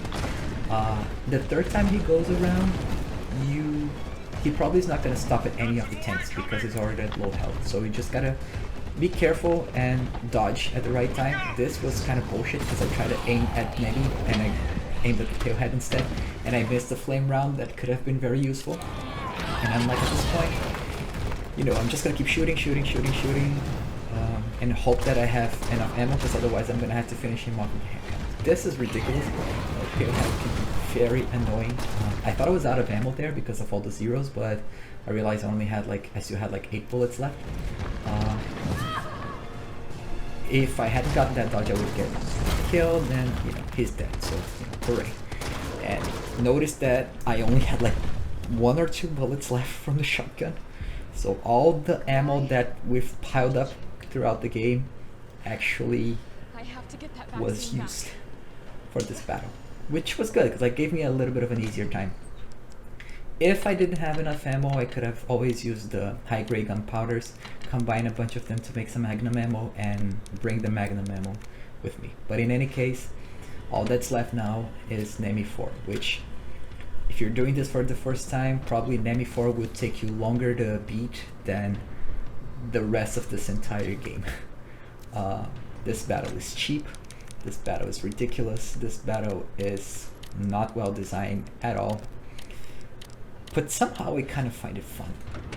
I don't know what it is, but this battle actually, I like doing it just for the sake of doing it. So what I'm doing right now is just like pausing because, you know, I've done this many times before I actually recorded this part, and whenever you quit and you load again, it's not loading the scenario, so I pause until it does. Here's pretty straightforward. Because we have ammo from the previous parts of the game, like we collected a lot of handgun ammo, we don't need to pick up the ammo to the sides, which is good when you're trying to win this battle so many times. You want to get right to it, you know, we want to do as little as possible. Okay, so first move that he does is his left, right, left combo. Left arm, then a little delay, right arm, left arm. This move he only does if you're on the sides. So if you stay to the middle, you can avoid that. I don't like that move. It's kind of arbitrary, like where exactly you have to hit the dodge button. I like this one, the left, right, left. It's one of the most common ones that he does, and whenever he does it, I'm happy because I like to think that I'm pretty good at dodging it. That's what he's gonna do for the most part of his first phase. Usually, that was not usually how this battle starts. You usually start with this move, the one where he goes 1, 2, 3, 4, 5, and mash. This is a good move because that gives you enough time to reload the gun.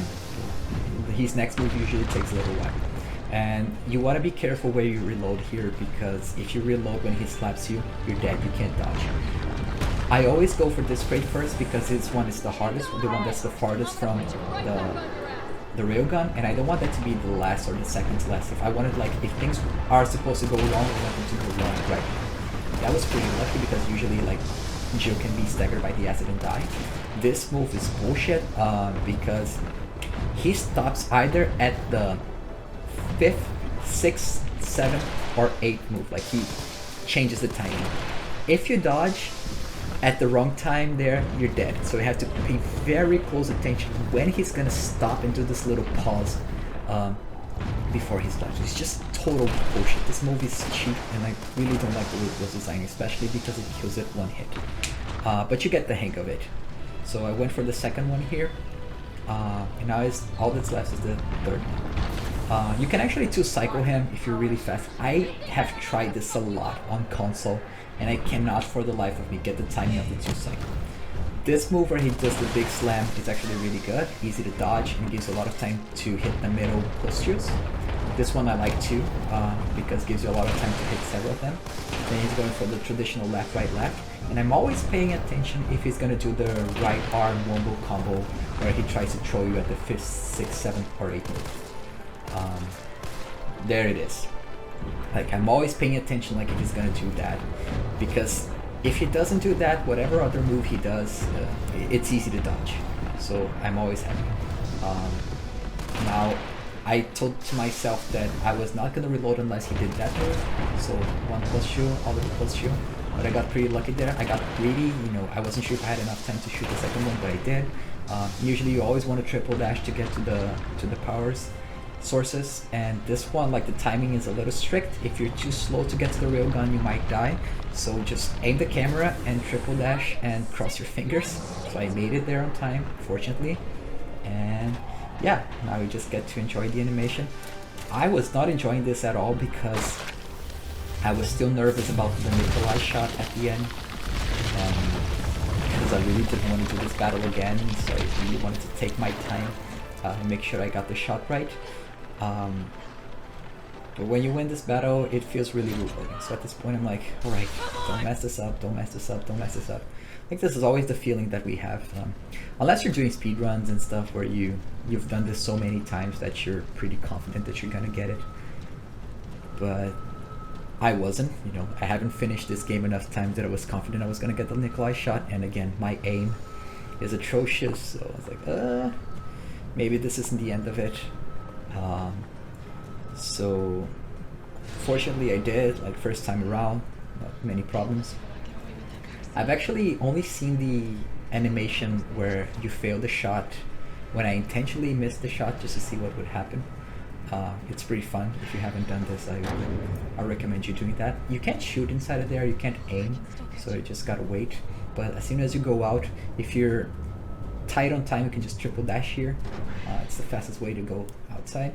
So now it's just like super nervous, just like moving around all over the place, but we did it. So there it is. Resident Evil 3 Remake, Inferno difficulty on the PS4. It is possible, it is feasible, and without any special items. So that was a very pretty scene for me to look at, you know, see the S rank finally after so many weeks of like routing and beating the game like casually and just watching videos and stuff, and I got the So Long Raccoon City achievement. That's like all the achievements. So looking at my results screen, there's my times, my rankings, finish all the difficulties except for assists because who cares, and all the special items that they put in the game that you absolutely do not need for anything. I didn't even know that this existed until I checked it out right now, Kappa. Yeah, so there it is. I hope you guys have enjoyed, and I hope this is going to be helpful for you if you decide to go to this challenge again, or do it for the first time. And yeah, thank you and see you.